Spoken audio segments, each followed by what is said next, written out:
terrorists.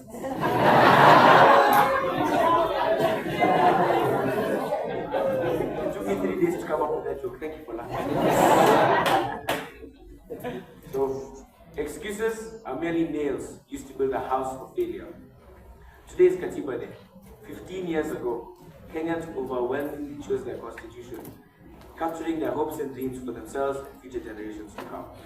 Today, I stand before you as one among that young generation they had in mind. A generation of strong young men and women who look at this country every day and wonder what it has become. Ours is a country bleeding with so much potential. Potential beyond what you and I can comprehend.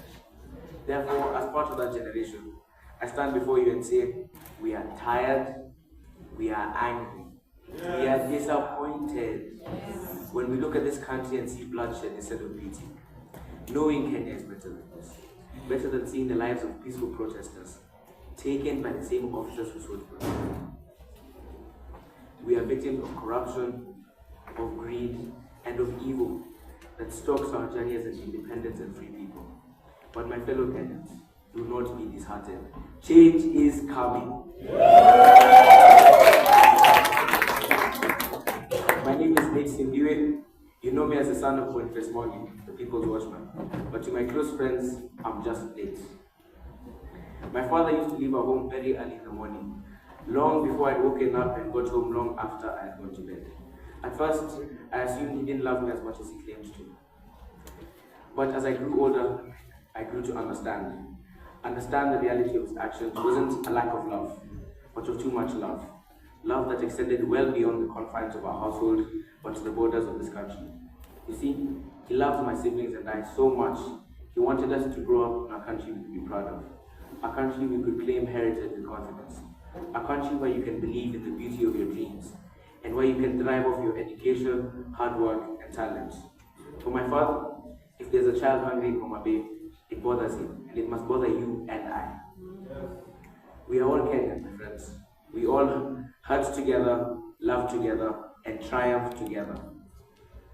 Yet the reality is that since 2010, the promise of our constitution continues to be delayed. Our rights often feel like suggestions, and the constitution is treated like an option, not the law.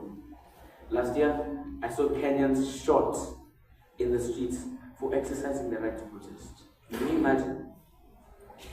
The young people are working hard in school, only to be launched into a country that wants to send them abroad to work as servants. It is not yet, Uhuru. It is not yet. Not yet. I was only 3 years old when the constitution was passed. Yet I know that we cannot give up on the promise of our Katiba. In 2027, I will get the first chance to register as a voter and exercise my right to vote. My generation has shown they're ready to give our strength, our commitments, and even our lives to achieve the dream of a prosperous Kenya. Now allow me to direct you to the screens for a short video.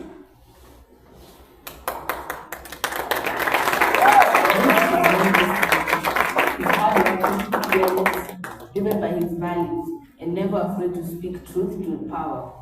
He can be difficult, stubborn, even a pain in the ass sometimes. But to us, he's also just that.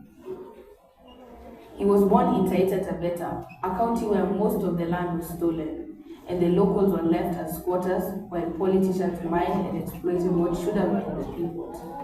His mother had 7 children, but poverty meant they could never all live together under one roof. He and his siblings were scattered between relatives. When they moved to Nairobi in search for a better life, they hawked in the streets to survive.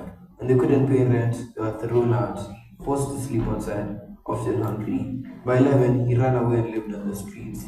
He sold buses for food and handouts, and briefly worked as a houseboy in Mombasa. Soon after, he was arrested and taken to court, not for a crime, but for being homeless. He was sent into the juvenile system and bounced between institutions meant to reform and protect poor children. Instead, he found corruption, abuse, and exploitation. Teachers forced boys to work on farms. Older ones sold drugs and bullied the younger ones. Against all odds, without books or even a library, he excelled, rising to the top of his class. But success didn't shield him. When he spoke out against the abuse, exposing it to a government minister, the system punished him the only way it knew how, by expelling him. The story even made it to the newspapers. From the very start, standing up for what's right came at a cost. But he's never let that stop him. In 2007, after the disputed election, our country was torn apart by violence. Over 500,000 Kenyans were displaced, and over 1,000 lost their lives. Our dad was there with his camera, documenting the brutality and standing shoulder to shoulder with the ordinary Kenyans demanding justice. Through his photographs, the world saw what politicians wanted to hide. His courage earned international recognition, but more importantly, it gave Kenyans a voice. Our dad for tribalism and negative ethnicity. He didn't give us names from our Gikuyu community because in his ideal Kenya, your last name shouldn't define you. We have Zulu, Swahili, Arabic, and Luo names. Now nearly 20 years later, our generation is fighting the same battles. Young people are being shot, dragged out of their homes, and punished for daring to demand justice. The system hasn't changed, but we can. We can break the cycle of corruption, break the power of elite and wealthy, and finally elect one of us, someone who carries the pain and hope of ordinary people to the State House. I hope you'll consider joining my father and our family as it grows because Kenya belongs to all of us, and it's time we, the people, took it back.